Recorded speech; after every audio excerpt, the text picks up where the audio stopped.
Good afternoon. It's great to have you here. Welcome to the Improving Edge conference. And so now it's an absolute honor to introduce our presenter today. She is CEO and founder of Innovative Commercial Environments. She's field tested her leadership concepts for 15 years at ICE, San Diego's most creative and resilient office in furniture dealership. She's discovered how to effortlessly partner with Millennial coworkers to co-create policies that led to industry-defying growth and financial stability, even through crisis. And so her research confirms that alignment with Millennial values, when organizations incorporate tenets of conscious capitalism in partnership with emerging neuroscience data, emotional and spiritual intelligence. Today, she's going to be sharing those insights with all of us. Ladies and gentlemen, DeLinda Forsythe. Well, thank you so much, Chris. I really appreciate that wonderful introduction. And in addition to being the CEO and founder of Innovative Commercial Environments, San Diego's most creative office and hospitality furniture dealership, and the author of Inspiring Generational Leadership, I'm a Conscious Capitalism ambassador and community engagement ambassador. And I'm also a mother, a grandmother, and a great-grandmother. And the future of America for future generations is always top of mind to me. I think about it a lot, and it inspires a lot of my work. And as I talk today, I really would like to invite you to see yourself in this message, see yourself telling this story, because this story, our story at ICE, is really such a simple narrative. And anyone can lead with these uncomplicated, life-affirming leadership strategies with measurable financial and societal success. So I'm going to share my screen and get started.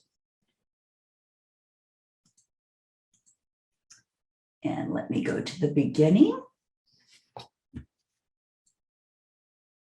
And here we go. So today, and I suggest you take you can see all of the faces here. Take that down all the way to the bottom where it covers up the logos, the IGL and ICE, so that you can see the screen a little bit better.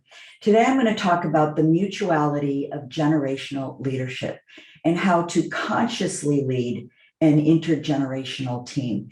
And people often ask me, how did you come about to have this idea and lead generationally and lead through mentorship? And the young lady here in the picture with me is Elise Cooper, and she joined my firm. She's been with me for 15 years. So that's really how we kind of all started this journey. Today, I'm going to talk about why I started ICE, why ICE has been so successful. Was it because of our intuitive alignment with conscious capitalism? Spoiler alert, it is. Some key takeaways of IGL and understanding the virtuous circle. Some of the key takeaways are mentorship is mutually beneficial, the sovereignty of aligned values, succession planning, and legacy endurance. And then I'm going to be introducing two other guests today, Narissa Zhang and Grace DeLinda, who are going to share two very different mentorship stories.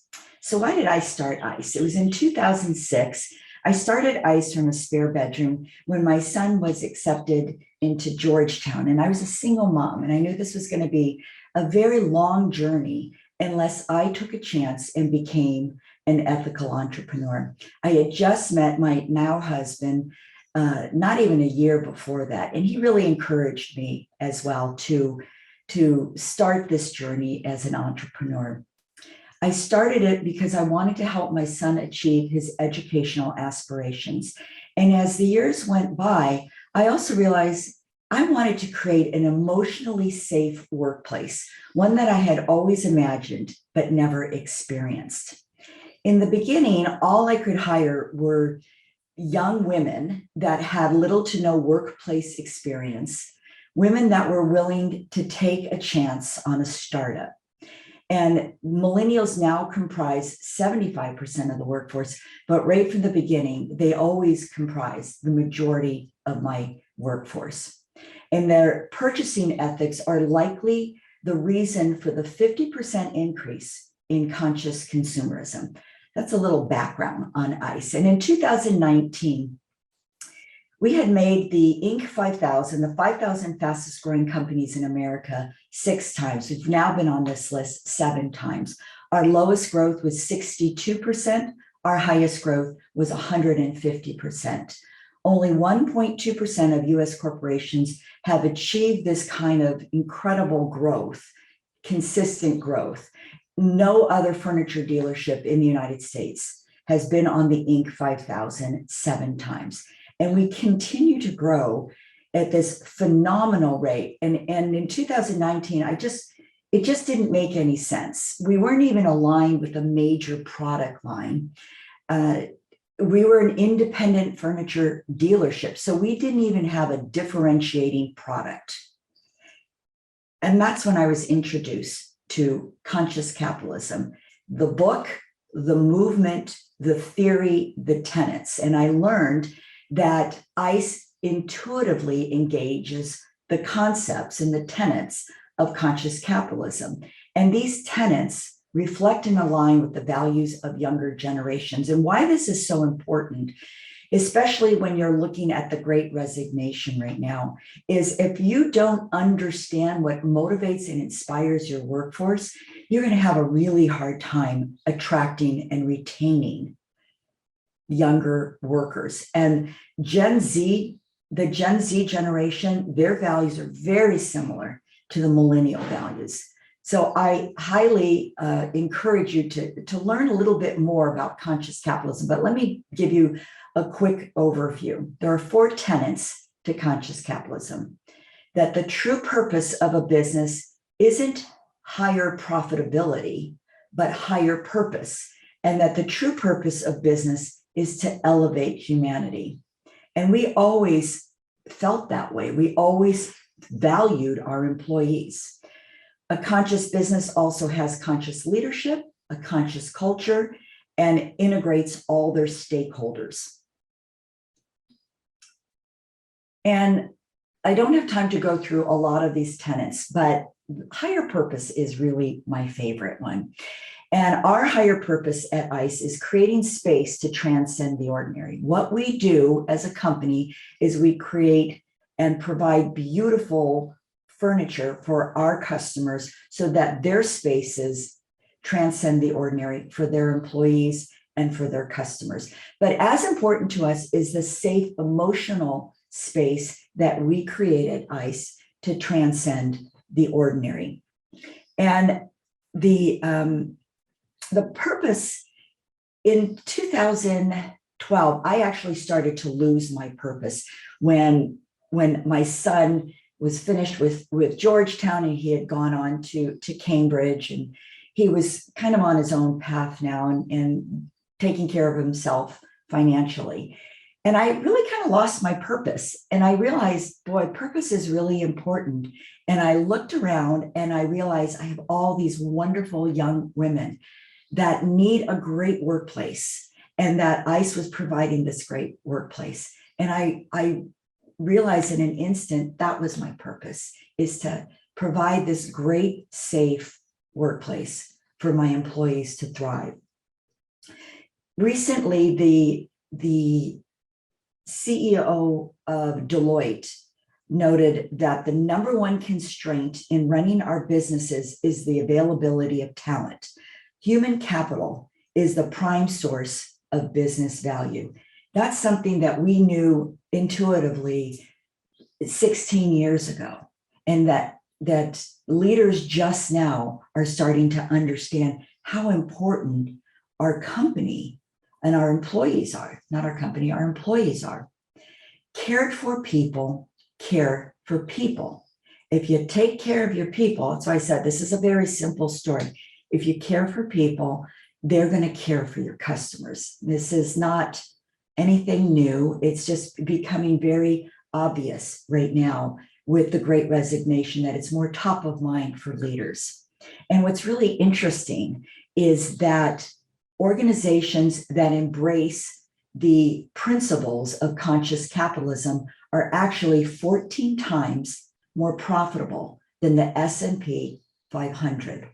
They are 6 times more profitable than good to great companies. It's not an and or, it's a plus plus. And that's one of the major benefits of conscious capitalism. If you're interested in being profitable and that's your main driver, you will be. So let me do a little deep dive into the book. In IGL, in Inspiring Generational Leadership, this book captures the 15-year case study of my company. It's not a theoretical idea. It's really the case study of ICE. And our company has had measurable financial and societal success because of the co-generational leadership strategies that we intuitively embrace, top down, bottom up, and peer-to-peer, side to side. 2 years of research resulted in this how-to guide of understanding the virtuous circle of an employee-focused small business when it aligns with the values of its mostly millennial workforce, the most altruistic generation to ever exist. A lot of data supports that. ICE's story begins with people, it leads to purpose, and it results in profit. And mentorship, again, as I mentioned earlier, it was in our DNA. Elise is the daughter of was my fitness instructor at the time, my bookkeeper to this day. And I've always felt very much like she was a workplace daughter, if you will. And that was just the culture. It was a very organic culture that developed. It wasn't something that we thought of. It's just the way we felt about each other. We've always led with vulnerability, integrity, and empathy. And there's so much data that's coming out right now that indicates these are the most powerful and impactful leadership strategies that you can lead with younger generations. Doing well and doing good need not and should not be mutually exclusive. That's chapter 10 of the book.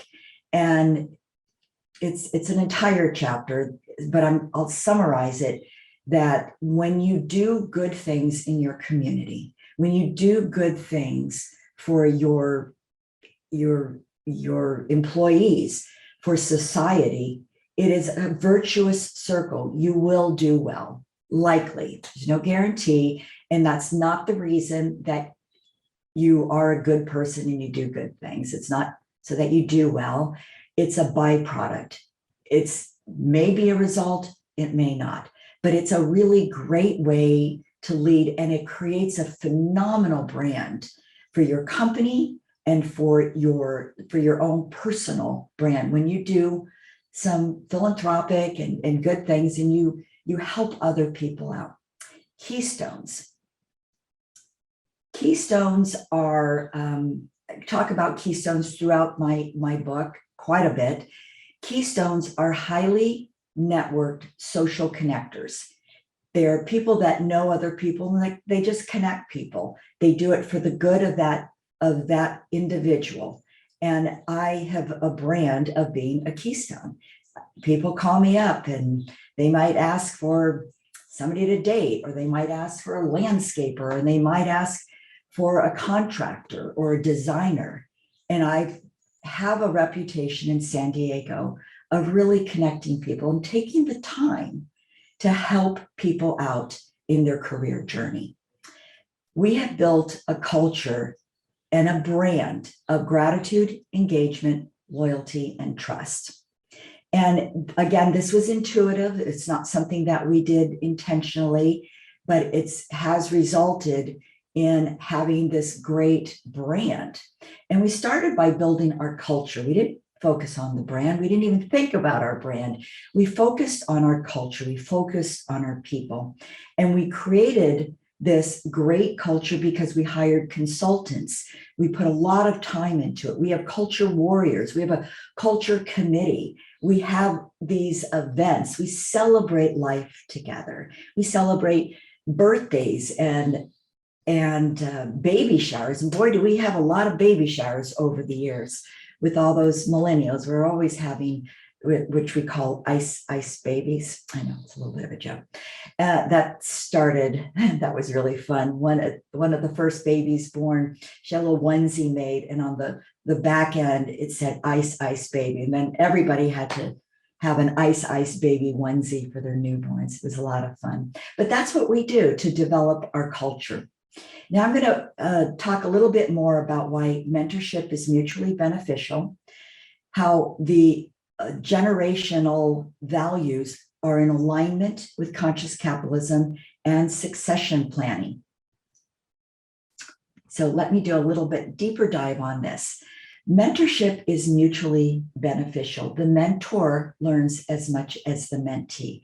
And what does that mean? Because you would think, oh, the mentee is going to learn the most, but that's not what happens.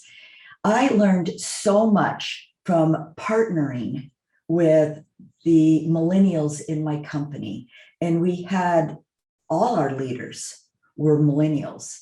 By this time, my husband had retired from his 37-year career at MetLife, and he had joined as our COO.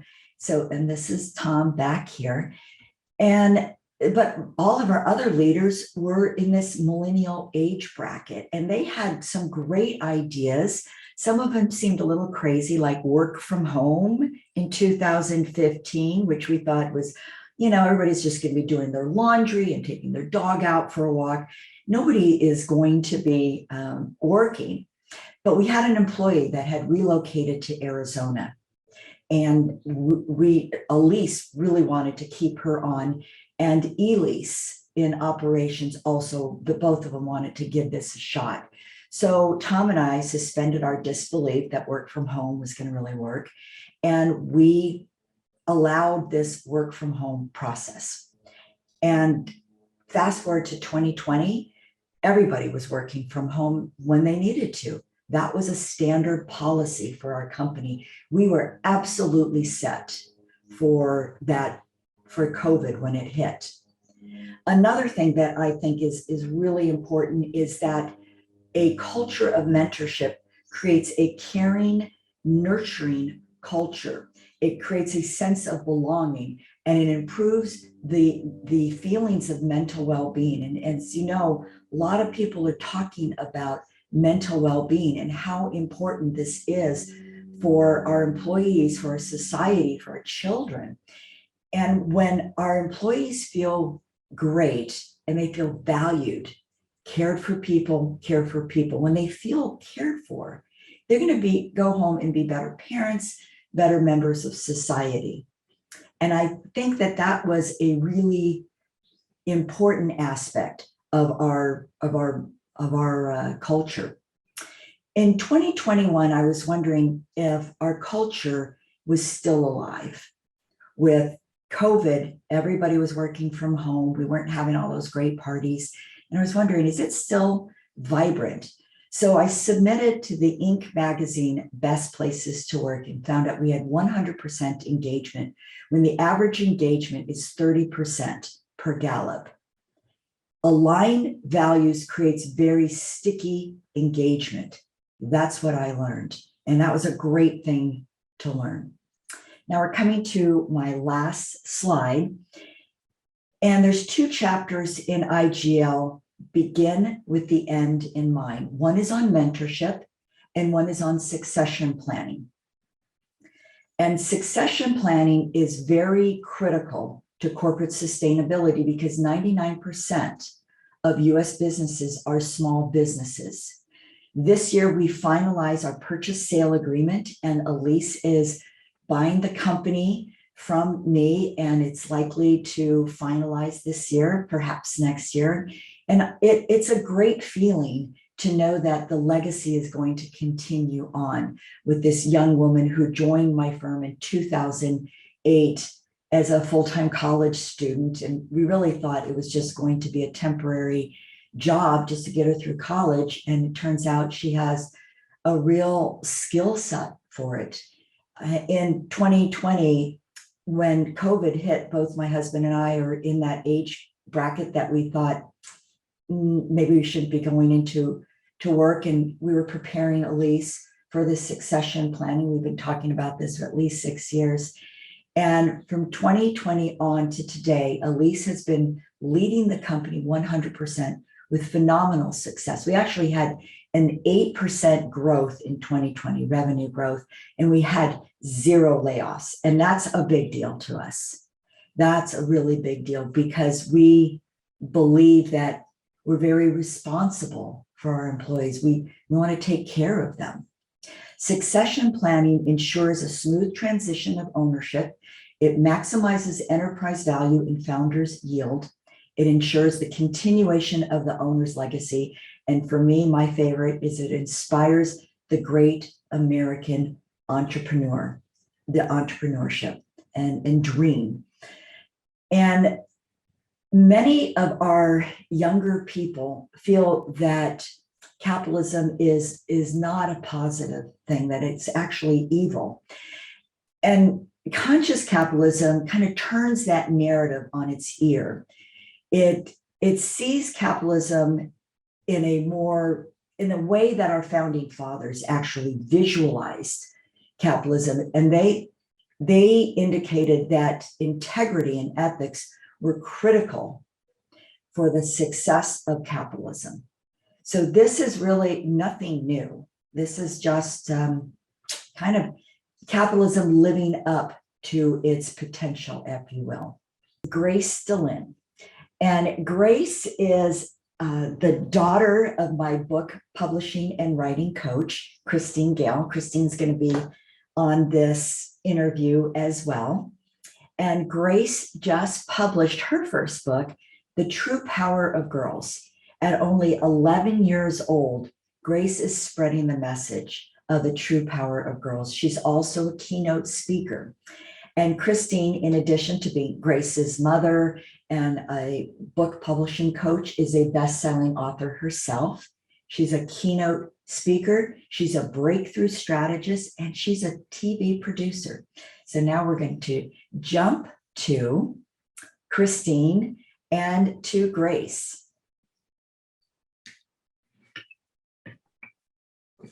Hello. How are you? Gosh, it's so great to see you too. Good to see you. Thank you for the amazing introduction. Well, I owe a lot to Christine. She's helped me through some really tough challenges writing this book. She helped me with my confidence, build my confidence, helped me understand what an important message this was. And I just can't wait for Grace to tell us about her mentorship journey, having a mother like Christine. And tell us, Grace, about your book, your business, your goals, your successes with the with The True Power of Girls. Well, this is my book, The True Power of Girls. It is a discovery journal for self-love, confidence, and uniqueness. It is for ages 7 and up. And I started writing this book because I realized that, this is the book that I needed when I was around 7 or 8. So I want to help these young girls so they don't have to go through everything that I went through when I was a couple years ago. Oh, that's just so funny that you're at 11. It's like, I wish I had this book and I had this when I was 7. And I'm sure there's people in the audience right now thinking that's very sweet. That's very cute. And so what are some of the lessons? What are some of the lessons that you want to share today? Well, for all the young girls watching, or even women, I don't know. But I talk about my book, like one of my main topics is for girls in school and stuff is you don't have to change yourself to fit in or make friends. And I learned that the hard way because I would be rude to other people so I could be friends with these other people. And I just want to teach girls that they don't have to change themselves because they're perfect just the way they are. Gosh, okay. I am going to cry. This is so sweet. One of my favorite philosophers said, "To thine own self be true." And I don't think I figured that out until I was in my 60s. So for you to have this at 11, that's pretty sweet, Grace. That's really sweet. And maybe talk a little bit about your speaking engagements, because I think you're already out there talking up your book and sharing it on the stage. Tell us, do you get scared? I mean, tell us about that. Well, I was actually really, really like excited when I spoke at 100X. I'm not the type of person who gets nervous when I'm about to go on stage. It's more of like an excitement sort of thing. But when I went on stage for 100X, when I was about to go on, I was like kind of shaking. I was like, oh, but Because there was 700 people in the audience. yeah. In Los Angeles, yes. Wow. This was a big deal. Yeah. So I was a little nervous. And while I was on stage, I was like, kind of like, oh, but I was still talking. But in my head, I was like, oh my gosh. But I ended up fine. It was really fun. And it opened a lot of opportunities. So I'm really glad I did it. Well, that is one of the gifts of writing a book. It does open doors. It does provide a lot of opportunities. And Christine, you kept telling me this, that it was going to provide opportunities, and I believed you, but I had to experience it to really understand just how important it is to get out there and write a book and the impact that it can have in our lives and in the lives of other people. And what I've learned is our messages really aren't about us. They're really about the audience. They're really about helping other people. And that's what you taught me, Christine. I thought that was so a different way of seeing it and thinking about it. Right, absolutely. Anything that you've gone through in your life, any challenge that you've had, or even your experience as a corporate CEO, whatever that journey is, it didn't happen for you. It happened for them. That's your audience. So as you start to write your book, you're writing it for them with those principles and those tools and those resources and that amazing story, that journey that you went on. That was all for them when you begin to write a book. So it's really powerful. Wow, that's wonderful. And Grace, what do you think about having your mother as a mentor? What do you think how that experience has benefited you? Well, it benefited me a lot because I wouldn't have been able to write my book without her. I mean, it's all like my words, I wrote it. She did write it. I wrote it, but I wouldn't have been able to like publish it and get it out there without her help. Because I don't know how I would have found like an editor or anything. So it's kind of like I wouldn't be able to done it done it. See, that's why I need an editor. The book was actually very well written. So I think we just had a little grammar and spelling, but I told them to not change anything really, to keep her voice and keep the way she told her stories. And of course, there's lots of amazing journaling exercises in here too. So it's an opportunity for the girls age 7 to 99, by the way. To really, I know, I've got mine on order. I can't wait. You are loved. You are loved. Embracing your emotions. These are all, this is all great. Yeah. So.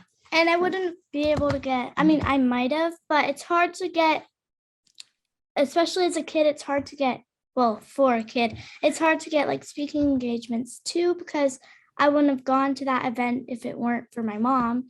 And that's when the like owner, the creator of the event was like, you want to speak on stage next event? I said, sure. And then I probably wouldn't have done it if my mom kept on emailing them every single week. Don't forget. And saying, hey, at the time she was 10, this was what, a few months ago now.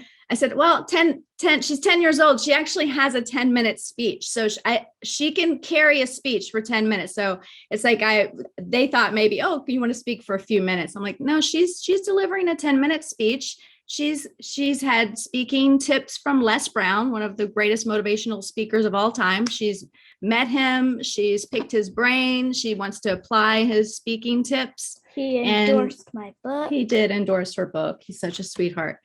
So And- was this your idea, Grace, to do all of this? To write my book? Yeah. It was. Let's see. So I wanted to meet Emma Watson. The story's in my book, but the actress, she was Belle, Hermione, all that stuff. I really wanted to meet her, and she has this book club where it's like, if you write a girl power book, you can meet Emma Watson. So I was like, oh, I'll write a girl power book.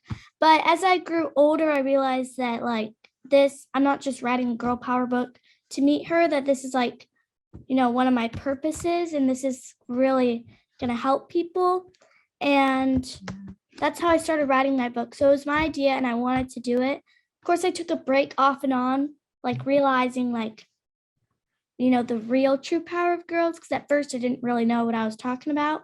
But now I'm really glad that I wanted to meet Emma Watson, because now I have this book. So Well, that's a wonder. We're going to let Narissa in. That's a wonderful story. And that is a great example. I mean, I can tell you how powerful mentorship is, where you can actually experience. And right now you're experiencing the power of mentorship. So now I am going to introduce Narissa Zhang. She's the CEO of the Bright app. This is Narissa and her beautiful family. And Narissa, in addition to being a wife and a mother, has a company the Bright app, that provides a turnkey solution for companies to offer a live one-on-one personal trainer service for their workforce. They can come to that personal training in your hotel room or in your home or wherever. And they launched before COVID. And once COVID hit, their sales and their membership really exploded. So really perfect timing. Many of our largest corporations have adopted the Bright app. So we're going to let Narissa in now. Narissa, are you joining us? Yes, Okay, good. You don't have video yet, huh? I do. Oh, you do? Yay! There you are. Hey, girl. Hi, how are you? Good. Did you hear my introduction of you? A little bit, yes. A little bit. Okay. So I explained what the Bright app is, and I talked about the Bright app. And I would like you just to tell us a little bit about your history and your background and your business and your goals and your successes with the Bright app. Awesome. So hi, I'm Narissa. I'm the CEO and co-founder of the Bright app. A little bit about my history is I spent almost 20 years working in sales in some way, shape, or form. I was a real estate agent by the time I was 18 already in the city of San Francisco. I since then owned businesses, from catering businesses to sales businesses. And then I entered into the fitness world about a decade ago as a client looking to change the way I look and felt about my body. And then I realized how impactful a good trainer can be for a client, and how involved they are in changing their lives, right? Fitness these days is looked at as, only small, skinny people can do it, and everyone wants a beach body. But we forget that fitness is also encompass people who just want to have a better day, have more opportunities in life. And part of having opportunities is dedicating time and money towards your health and wellness, and more than just about getting out and taking steps, but actually taking the time to make your body stronger. And so the Bright app was birthed from my decade of being a trainer, working with dozens of trainers all over the country, training over 350 people to be the best version of themselves. Rather, that was, losing weight to look better or feel better, but many executives who just wanted to be more productive at work. And so with that, the Bright App was birthed to enable trainers to have another option for their livelihood. So a lot of trainers loved working with clients and working at gyms, but they have to give up 70 to 80% of their sales, making it really hard for them to stay in the business. So many trainers would have 5 different jobs, or they would leave the industry to do something different. And it's such a disappointment because those very same clients are out of really good coaches who care about the health and wellness of their clients.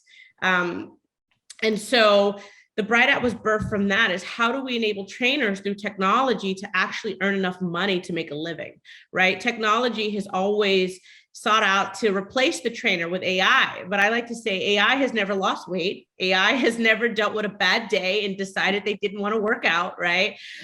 And clients aren't dedicated to a machine that doesn't talk back, right? And so there's only 2 ways to train. Either you train yourself, or someone looks at you and trains you. And so the Bright App is enabling trainers to make 6 figures so that they can, from anywhere in the world, so trainers for the first time in history can work from home. And on the other side of our market is the clients, right? Clients don't always have access to the best trainers because they're limited by the geographical location of the gym. And so if they have, diabetes, or they need a special type of trainer, and there's only a few dozen at the local gym, they're out of luck. Those very same clients can have a trainer in New York, even if they live in San Diego. So, and they could be a trainer who specializes in trauma, diabetes, nutrition, has an RD background, and able to connect with that client. And flexible, very flexible. Exactly. So more accessible, right? So personal training has never been accessible. It can never scale because it's stuck by the gym and the location. But now you can be in Amsterdam and still have your trainer train you, as long as it's on the schedule, they show up, right? And it's through video chat. So that the trainer can see you can see the trainer. They're telling you exactly what to do, how to do it. They're with you for the hour, which is way more beneficial than just throwing on a video and doing it, right? Very few of us in this world are self-motivated to train our bodies, right? It's like we all have coaches for something. We all have CEO coaches. We all have mentors. We all have wonderful people who support us. And that's exactly what a trainer does, but for health and wellness.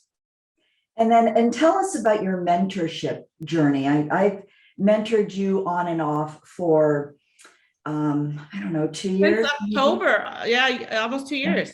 Almost 2 years. Okay. And, you're in the tech field, obviously. I'm not in the tech field. And I remember when we were first connected, again, I'm a Keystone. People always think, hey, I have this person that needs help. And that's how I was connected with Narissa, through a mutual friend.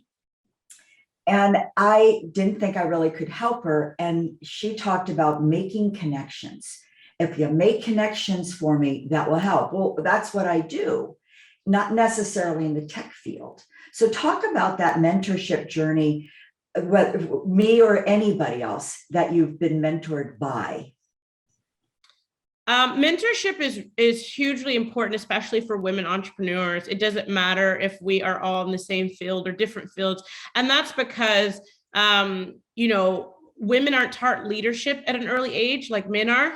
Yeah. And so, connecting with women who have led and is a trailblazer like yourself is what we need when we're starting. It's how do we make the connections with the women who came before us and who's done it and who can at least talk about what it's like to start from scratch, to start something, this idea, right, from your bedroom or kitchen, and how do you grow it into a multi-million-dollar, billion-dollar organization, right? And so the mentorship that you've provided with me, DeLinda, is the ability to have the confidence to talk to people, meet new people, not give up, even when it's really tough and it's hard, and just the ability to problem solve. And I think that's what mentorship does, because when we work alone and we don't have that support, we think we get stuck, right? We get stuck in our own heads. We get stuck in our own mindset that we're used to, but having a mentor to just text and call, like DeLinda's been there for me whenever I needed, it's just helpful, because there was times where she would say, how about this? And I'm like, oh my gosh, I never thought of it like that, right? And so that's why mentorship and this type of leadership is so powerful. And it's definitely more powerful for women at a time when, again, women weren't taught leadership, because we were told we were too bossy. Yeah, I never thought of it that way, Narissa. Yeah. And you're right, because when I first started at ICE, I did not want to start my business because I had never been in management. The only leadership I'd ever done is raising a child. So I used that skill set. Child rearing was that's just how I managed. And it turned out to be very impactful. I mean, if you listen to a lot of other thought leaders like Simon Sinek, he talks about this a lot, that millennials need to be parented as much as more than being led. And we can bring Christine and Grace back on, because that's one of the things that I want to open it up to questions by the audience. And I guess I can read some of these Q&A. Prepare AI to serve the future. Key for this is having a different business. What environment would you recommend creating if someone could participate from high school, college, and into a full-time job? What environment would you recommend creating if someone could participate? Oh, okay. So they're talking about having an internship. Okay. And I've had a lot of interns through the years. I've always paid my interns, even though it wasn't required. I just didn't think that was terrible not to pay somebody that came to work every day. And I think that they benefited from us, and it was very useful. There's a lot of the universities have formal internship programs. High school, boy, I think we should be starting them in high school. I don't think we can start them soon enough. You might know this, but there are more female leaders that were Girl Scouts, and Operation Thin Mint and selling cookies, right? That teaches them how to sell. Having a lemonade stand, something that easy, just getting them out there to become entrepreneurs, mowing somebody's lawn. Christine and Grace, can we get you back? Chris, maybe you can help us get them back, maybe. Any other questions we've got here? If not, I'm going to ask some additional questions of my guests. And here's to Christine. Christine, what are your goals, if you have any, in supporting Grace on her journey? What do you hope that how this will lead to in the future? Well, this was never actually even planned. I mean, she was pushing me to I'm going to write this book. And then finally she wrote it. And so naturally I would support her. So it was never driven by me pushing her, which I believe is very important. But Grace, why don't you share what you want to do and how I can continue to support you? Because that's what we do here. Yes. Okay. What would you want to do and how can I support you, Grace? Not putting you on the spot too much, but. Well, I really want to, on my website, thetruepowerofgirls.com, people are able to buy my book and donate to girls coming out of human trafficking. And I feel like that's something I really want to do. And also, I want to make t-shirts and, merchandise with my, the galaxy and then the jumping girl. I have tons of ideas. I also want to start a fidget business. You know what those are? Oh, yeah. Squishy slime. I want to do a lot of things. I want to speak more. I might want to write more books, but if I do, I want them to be fiction mystery books. I really like mystery books, in my opinion. Those are my favorite. Nancy Drew, I was addicted to Nancy Drew Mhm. growing I up. love Nancy Drew. Loved it, loved it. I think it's great. I think reading is, it's such, education is the greatest gift a parent can give to a child. It's the greatest gift, and to give them freedom. So that's wonderful. It's really exciting. And I love that you want, for every book donated, if people can also buy a book and donate to a girl that's coming out of sex trafficking. I think that's really so admirable. I love that. And Nerissa, would you describe the benefits really that you've experienced as a mentee, and how would you mentor differently? And are you a mentor? How would you do it differently? I am a mentor. I feel like I've been mentoring and being a mentee my whole life. I do think that's something that is lifelong. You will always need someone with more wisdom than you. And it's always nice to provide your wisdom to someone who also needs it. I am a mentor with the Founders Institute in San Diego. I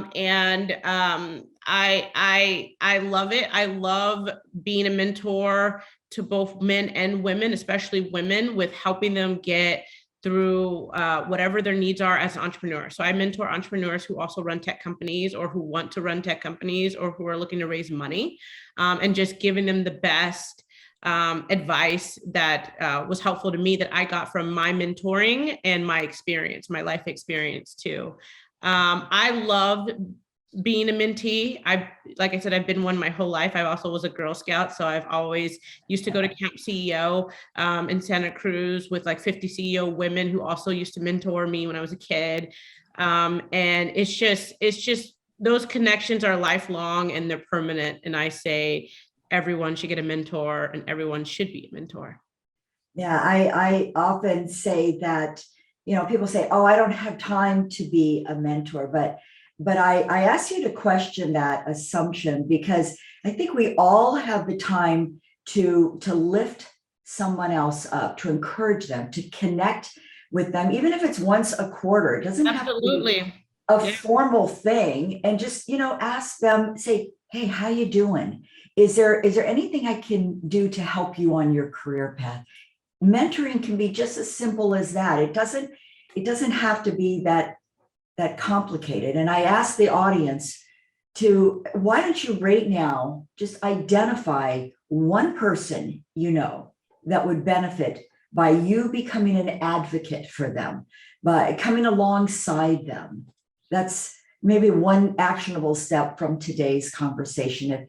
If everyone could just identify one person that I'm going to take some time and really support this person. And again, it could be a call once a quarter. You can see how this has benefited, how it's benefited Grace, how it's benefited Nerissa. And I never had a mentor in my career. And it's one of the reasons that I'm so driven to help other women, because I didn't have that opportunity. It was kind of just the opposite in my career. And I've seen the tremendous benefits of mentorship. And it's just really advocating for somebody. Focusing on others can really create some unimaginable positive consequences, like I've experienced in my life. And I asked you just to see yourself as a coach, a mentor, an advocate for one another, and see yourself from a different lens, and how that would benefit those around you, how it would benefit your business, how it would create a culture of mentorship within your own business, and how it would make a difference in our community and in our world. So that's kind of the point of my book and my ideas on mentorship. And here's I'm going to just share one more thing on my PowerPoint, that here's a QR code to get a copy of today's slides, or to purchase a signed IGL book, or to get a copy of a free book excerpt. So those are the QR codes. And then I also wanted to share with you the websites. Oops, is that working? Maybe it's this way. No, it's not. I wanted to share with you. Oh, here it is. Okay. This is the Get Bright app website and Unleash Your Rising. I think I misspelled that. Yeah, I misspelled it. Unleash Your Rising website, my website. And if you want to connect with Narissa, Christine's got her information in there, or Grace. You can get information on Grace's book at Unleash Your Rising's website.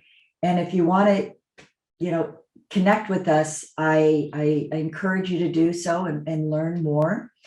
And I just want to leave you with this, that I invite you to ask yourself, what did I learn today? And I hope you sense that the underlying message is that it's better to focus on our commonalities, not our differences. Focus on what unites us, not what divides us. Sharing a common higher purpose is a brilliant and noble uniter. And one of the most powerful things a leader can do, and we are all leaders because leadership is a behavior, it's not a title.